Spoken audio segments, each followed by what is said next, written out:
የአያቶች ቤት ውስጥ መገኘት የህፃናት አይምሮ ላይ ሊያመጡት የሚችሉ 5 መልካም ተጽዕኖችን ልንገራቸው። ከዚህ በፊት ስለ እናት፣ ስለ አባት ቤት ውስጥ መኖሩ ሴት ህፃናት ላይ ምን ያመጣል ወይም ወንድ ህፃናት ላይ ምን አይነት ተጽዕኖ ያመጣል የሚለውን ሌላ ቪዲዮ ሰርች የላችሁ ነበር እና ምናልባት እነዛ ቪዲዮዎች ካላያችሁ መለስ ብላችሁ ብታያቸው ጋብዛችኋለሁ። በዛሬ ቪዲዮ ደግሞ አያቶች ቤት ውስጥ መኖርና የአያቶች እንክብካቤ የህፃናት አይምሮ ላይ ምን አይነት ከፍተኛ ተጽዕኖ ሊያመጣ እንደሚችል በዝርዝር ነግራችኋለሁ። 5 ዋና ዋና ጥቅሞች አሉት። እነዚህ ነግራችኋለሁ። ቪዲዮን እስከ መጨረሻ ይመልከቱ።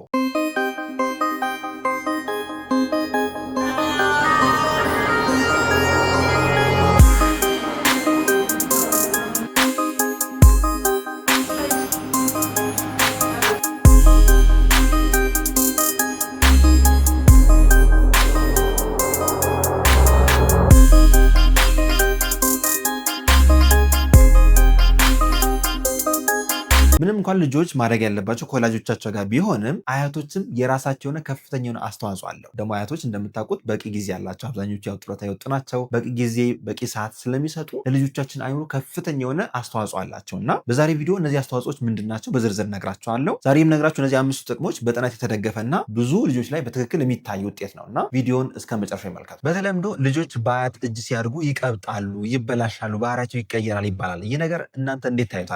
ትክክል ነው ብላችሁ ታስባላችሁ ወይስ አይደለም? ይህ ነገር ከሕክምናው ከሳይንሱ አንጻር ትክክል አይደለም። ግን ምንድነው ወላጆችና አያቶች ተመሳሳይ ሩል ከሌላቸው ተመሳሳይ ሕግ ከሌላቸው ግን እውነት ነው ልጆች ሊቀብጡ ይችላሉ። ለምሳሌ አንዱ ጣፋጭ የሚከለክል ከሆነ፣ አንዱ የሚሰጥ ከሆነ፣ አንዱ ቲቪ የሚፈቅድ ከሆነ፣ አንዱ የሚከለክል ከሆነ፣ ወላጅ ይሄን አታርግ ያለ አያቶች ደግሞ የሚፈቅዱ ከሆነ አዎ ሊቀብጡ ይችላሉ። ግን እናትም አባትም አያቶችም አንድ ላይ ከተናበባችሁና በትክክል ልጆቻችሁ እንዴት ማሳደግ እንዳለባችሁ ተወያይታችሁ የወሰናችሁ ተመሳሳይ ሕግ ካለ ግን አያቶች ከፍተኛ አስተዋጽኦ ያደርጉላቸዋል። ስለዚህ እነዚህ አስተዋጽኦች የትኞቹ ናቸው?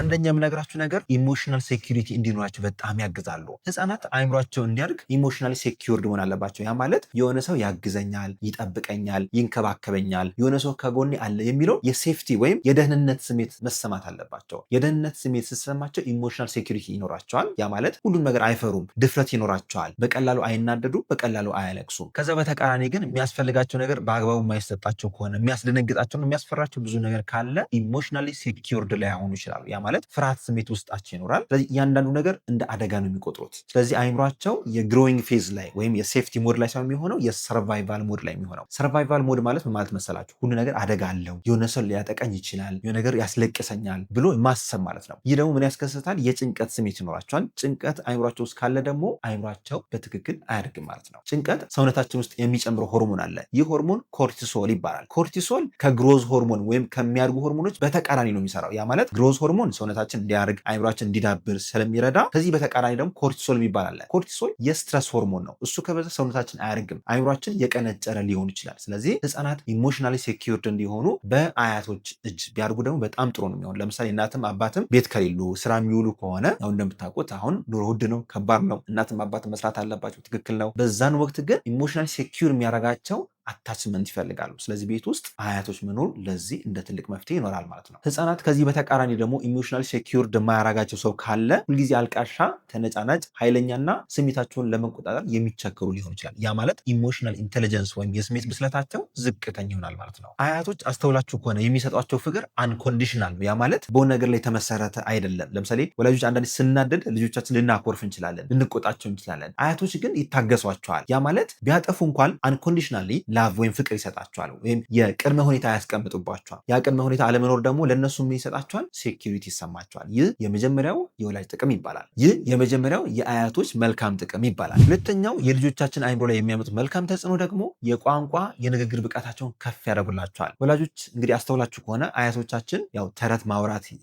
ብዙ ጊዜ ይወዳሉ፣ ኢንተራክት ያደርጋሉ። ቲቪ ወይም ሞባይል ኢንተረስትድ አይሆኑም። ስለዚህ ከልጆቻችን ጋር የበለጠ ኢንተራክት የሚያደርጉበት በቂ ሰዓት ይኖራቸዋል። ያ ደግሞ ለህፃናት አይምሮ በጣም ወሳኝ ነው። ያው ከዚህ በፊት እንደነገርኳችሁ የህፃናት አይምሮ የሚያድገው በ3 ዋና ዋና ነገር ነው። አንደኛው የወላጅና የተንከባካቢ ከፍተኛ የሆነ ፍቅር መስጠት፣ እንክብካቤ የመሳሰሉት ነው። ሁለተኛው ደግሞ ቤት ውስጥ የሚደረገው ትክክለኛ የምግብ ስርዓት፣ ሶስተኛው ደግሞ በቂ እንቅልፍ። ከነዚህ ውስጥ አንደኛ የጠቀስኳቸው ምንድነው? እንክብካቤ፣ ወይ በወላጅ ወይ በአያቶች ወይም በሌላ ሴኩርድ በሆነ ሰው የሚሰጥ እንክብካቤ። ያ እንክብካቤ ንግግርን ይጨምራል፣ ጨዋታን ይጨምራል፣ መጽሐፍ ማንበብ ሊሆን ይችላል፣ አብሮ ኢንተራክት ማድረግ ሊሆን ይችላል። ይህ የቋንቋ የንግግር ብቃታቸው እየጨመረ እንዲሄድ በጣም ያግዛቸዋል። በነገራችን ላይ ህፃናት ገና ከ6 ወር ከ7 ወር ጀምሮ ብዙ ቃላትን የሚሰሙ ከሆነ ቶሎ አፍ የመፍታት ብቃታቸው ከፍ ያለ ነው። በጥናቶች እንደተረጋገጠው ከሆነ ደግሞ የተሻለ አይኪው 5 ዓመት ላይ ይጠበቃል። ብዙ ቃላትን የሰማ ህፃን ልጅ ከ6 ወር ጀምሮ ብዙ የሚያወራው ሰው ካለ የተሻለ አይኪው ይኖራል። የቋንቋ፣ የንግግር፣ የኮግኒቲቭ ፈንክሽን የምንላቸው ያጠቃላይ የአእምሮ ብቃቶች እየጨመሩ ይሄዳሉ። ለዚህ ደግሞ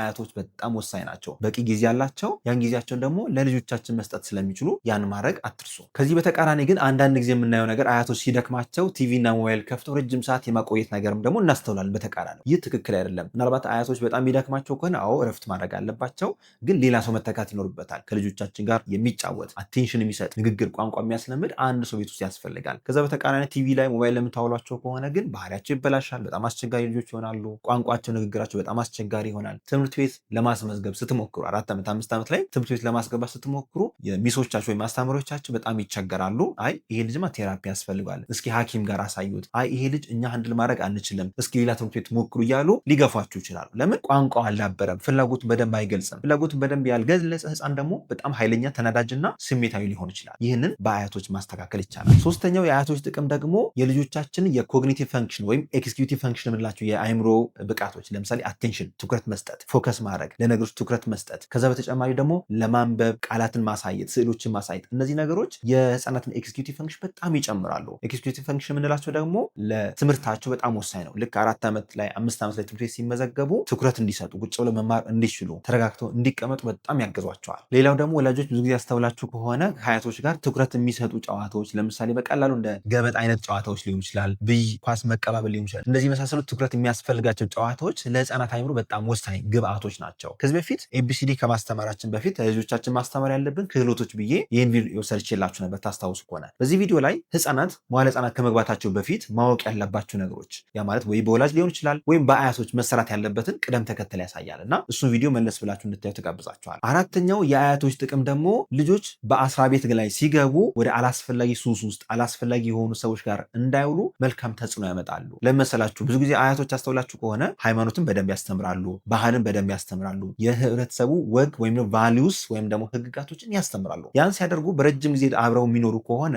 ትክክለኛ ሰዎችና ትክክለኛ ያሉ ሰዎችን ለልጆቻችን ያሳውቋቸዋል። ስለዚህ በሱስ የመጠመድ ዕድላቸው ዝቅተኛ ይሆናል። በነገራችን ላይ ይህም ነገራችሁ ነገር በጥናት የተደገፈ ነው እና በአያቶች እጅ ሲያድጉ ህጻናት ካልቸራሊ፣ ሶሻሊ እንዲሁም ሪሊጂየስ የሆነ ነገር ስለሚይዛቸው ወደ አላስፈላጊ ሱስ ውስጥ ወደ አላስፈላጊ የህይወት መስመር ውስጥ የመግባት ዕድላቸው አነስተኛ ይሆናል። ይህን ስንል ግን ሁሉም አያት እንደዛ ያደርጋል እያልኩኝ አይደለም። በትክክል ክትትል የሚያደርግ ከሆነ አቴንቲቭ ከሆነ ነው ይህን ማድረግ የምችሉ። ስለዚህ ለአያቶች ብቻ ይህን ነገር የምንሰጠው አይደለም፣ ወላጆችም የራሳቸው አስተዋጽኦ ይኖራቸዋል። አምስተኛውና የመጨረሻው የአያቶች መልካም ተጽዕኖ ደግሞ ትክክለኛ የሆነ የማህበራዊ ግንኙነት ወይም ሶሻል ስኪል እንዲኖራቸው በጣም ያገዛቸዋል። ይህም በጨዋታ ሊሆን ይችላል፣ በንግግር ላይ ሊሆን ይችላል። እንዲሁም ካደጉ በኋላ ህፃናት ከሰው ጋር እንዴት ማውራት ያለባቸው፣ እንዴት ሰው ማክበር አለባቸው፣ ከሰው ጋር ሲነጋገሩ በአክብሮት እንዴት ነው ማውራት ያለባቸው፣ ይሄ ሶሻል ስኪል የምንላቸው በአጠቃላይ የተግባቦት ብቃትን ከፍ ያደርጉላቸዋል። ስለዚህ የአያቶች ሮል በጣም ከፍተኛ ስለሆነ አያቶቻችሁ ወደ ቤት እየጋበዛችሁ ከልጆቻችሁ ጋር በደንብ ጊዜ እንዲያሳልፉ ፍቀዱላቸው። ይህ በጣም ትልቅ ኢምፖርት ነው እያስባለሁ። ይህ መረጃ አስተማሪ ነው ብላችሁ ካሰባችሁ ላይክ ማድረግ አትርሱ። ሀሳብ አስተያየት ካላችሁ ለእናንተም የጠቀማችሁ ነገር ካለ ደግሞ ከታች ኮሜንት ላይ ጻፉልን። በዚሁ አጋጣሚ ምናልባት ለዚህ ዩቲዩብ ቻናል አዲስ የሆናችሁ ሰዎች ይህ ብሩክ ኪድስ የሚባል ዩቲዩብ ቻናላችን ነው። ዘውትር ሰኞ፣ ሮብና ዓርብ አዳዲስ መረጃዎችን የምናቀርብበት ነው። ከ330 ሺህ በላይ ሰብስክራይበር ያለው ትልቅ ዩቲዩብ ቻናላችን ነው። እናንተም ሰብስክራይብ አድርጋችሁ ቤተሰብ የምትሆኑ ተጋብዛችኋል።